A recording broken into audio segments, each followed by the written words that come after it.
আসসালামু আলাইকুম। এই সব পাইপ খুলে রাখছি, এগুলো জাম লেগে গেছে, এগুলো পরিষ্কার করতেছি। এই পাশে দেখেন এই দুইটা বোতল নিয়ে আইছি ড্যাম ফিক্স। এগুলো হচ্ছে এই যে দেখেন কি অবস্থা, মারার সঙ্গে সঙ্গে এই যে দেখতে দেখছেন কি অবস্থা। এগুলো মারলে এরকম করে আয়রন বাইর হয়ে আসে। এটার কামই হচ্ছে এটা, যত মারবে তত এইভাবে আয়রনগুলো যেভাবে বাইরে হয়ে আসবে। সব পাইপ খুলে রাখছি, দেখাচ্ছি আপনাদেরকে। এই যে দেখেন এখানে একটা, এখানেও দিয়ে রাখছিলাম আর একটু দিলাম। সব খুলে রাখছি,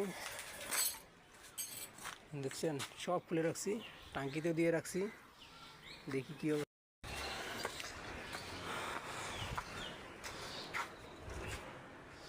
এই যে দেখেন টাঙ্কিতেও দিয়ে রাখছিলাম, একেবারে টাঙ্কি হলে ঝকঝকা পরিষ্কার হয়ে গেছে। যত আয়রন ময়লা এই যে নিচে কীভাবে আছে, এখন এগুলো পরিষ্কার করলেই নতুনের মতন হয়ে যায়।